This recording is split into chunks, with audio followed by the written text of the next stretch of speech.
In this video, I will be showing you this Digit Dancerz handheld game. This is another knockoff release of Konami's Bemani Pocket series of handheld systems, specifically the Dance Dance Revolution variant. I'm going to assume you are familiar with the Bemani Pocket series of devices, so you can understand how this one differs from them. This handheld was made by Games in 2007, and it appears it was only sold in Europe. The last DDR Bemani Pocket release was in the year 2000, with the release of the Winnie the Pooh handheld, so I wonder why this company decided to make a knockoff 7 years afterwards. The release dates for the DJ Chaos and Hip Hop Mania make sense, as they were made the same year as the handhelds they were trying to be. But when the Digit Dancerz was released, the Bemani Pockets were long past done with new releases. I did find the commercial for this handheld, straight from Games' YouTube channel, and I'm going to play it now. The quality isn't the best, as it was uploaded back in 2008 in 240p quality. Fantastic! Closing in 5 minutes. Oh, let's keep dancing with my Digit Dancer. Digit Dancerz 8 great hits to Digit Dance to R&B. Let your fingers do the Digit dancing. Wow! Hip hop, move to the beat of the music. Oh yeah! Classic pop hits. Great! 3 fantastic Digit Dancers to collect. Hip hop, R&B, classic pop hits. Digit Dancerz, the new finger dancing sensation. The commercial mentions multiple different releases of this handheld. I have the classic pop hits variant, but there are also R&B and hip hop as well. On the front of the packaging, it mentions 8 songs, but on the back of the packaging, it mentions 10 mega classic hit tracks. So is it 8 songs or is it 10? None of the other releases have 10 songs in them. They all have 8 songs. Also, maybe it's just me, but I've never heard of the majority of these songs before. Maybe they're all European songs? I only know of Dragosta Dinte from the Numa Numa dance meme, released back in 2004, a few years before this handheld came out. The Numa Numa dance video was extremely popular around 2006 and 2007, and this handheld probably included it to try to capitalize on the popularity. Also mentioned on the back is spinning your disco digits on the touch-sensitive dance pad. If it isn't apparent already, this handheld doesn't have physical buttons on the arrow keys like the Bemani Pockets have. Whether or not this is good or bad is subjective and up to your personal preference, but for me, I prefer to have some tactile feedback so I know I'm actually hitting a button. The large scratch disc from the DJ Chaos makes a return, and it surrounds the display instead of the buttons. I'm not a fan of this scratch at all because it is extremely hard to turn with just one thumb, and my thumb tends to slide across the disc instead of actually moving it. It does take some effort to actually rotate it, which is not a good thing. Using 2 thumbs it's slightly better, but there are plenty of songs that require you to hit an arrow at the same time as the scratch. This particular handheld has never been opened before I got it, so I'm not sure if it not spinning after almost 20 years of no use has had any effect on it, though the DJ Chaos scratch is even older and was also unused, and is much easier to operate. I can even effortlessly use my index finger to rotate it. The contrast of the screen is very bad when looking at it straight on. I can't tell if it looked like this from the factory back in 2007. Or if the old age deteriorated some components in the device, even if the device was never used. If I tilt the screen back about 45 degrees, it is readable and therefore playable. I wouldn't blame this handheld in particular for this issue. I'm sure plenty of other different handhelds, even the Bemani Pockets, could be prone to this issue. On the back, a lot of components here are shared with the later Bemani Pockets. There is the battery compartment, which houses 2 AAA batteries. There's also the speaker as well as the reset button and a plastic loop for a keychain. There's also a headphone port on the side of the device. The manual has about 9 pages of information on it. I noticed on one of the pages there is a sticker covering whatever was under it. Without peeling the sticker off, I can tell that the entire remarks paragraph was added.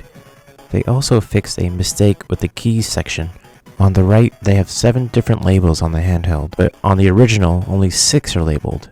They didn't label the LCD screen on the original, but still marked it as number 1 on the list to the left, which in turn made everything else that was labeled incorrect. They have the full song list for all 3 handhelds in this manual, which means this manual is shared among all 3 devices. This is the A variant device, so the songs will be in the column under BC047A. The main screen has 6 different selections: easy, normal, hard, autoplay, special, and sound. Easy, normal, and hard mode play a varied amount of songs in a row, 3 for easy, 3 for normal, and 2 for hard. with each song being unique. Autoplay will allow you to let each song play themselves so you can just watch. The sound option lets you turn the sound on and off, which is interesting as I've never seen a handheld like this that outright lets you turn off the sound. The special option is a memory game, something I've never seen in a handheld like this either. The memory game has 8 stages, which require you to remember more and more arrow combinations as you progress. It's pretty easy to cheat this by just opening Notepad and writing down the combinations as they appear, and then reciting it back. But if you don't want to cheat, good luck remembering a completely randomized 30 arrow sequence through just memory. For the gameplay, it is fairly straightforward for anyone who has played DDR, just imagine it has a turntable as well. For some reason, the notes are not synced at all to the music. You will notice this during the autoplay section later on in the video. You can't even rely on the music to accurately play. You have to either tune it out or turn off the sound in the sound menu option. Maybe that's why they made that option. Why else would you play a rhythm game without music? I've also noticed that if you were to replay a song, it will not play exactly how you played it before. I've seen instances where a song will end before all the notes are even hit. The notes will just stop before they even reach the hit reticule at the top. There seems to be some sort of desync issue with my device. Hopefully not all devices are like this. I had a little bit of difficulty with recording the audio, as when I had a headphone cable plugged in between the device and my microphone port on my PC, the device would randomly input controls. I had no control at all over what I could press. It would just freak out and navigate the menus at random. I circumvented this by selecting the song I wanted to record, and right as I started it, I would quickly plug in the audio cable and hit record, and it worked out well. Maybe there was some sort of feedback through the audio port from my PC that was causing the device to freak out and randomly short the controls, but I'm not sure. Now I'm going to play all 8 songs on autoplay, so you can hear what each song sounds like, what the chart is like for each song, and the audio quality from the device.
Hopefully you have a good understanding of how the Digit Dancerz plays after watching this video. If you have any questions I haven't answered, leave them in the comments section. I will try my best to answer them. If I come across the R&B or hip-hop variants, I will post another autoplay video of the songs in those versions. Everything else will mostly be the same between the different devices. Hopefully you have enjoyed the video. Thank you for watching.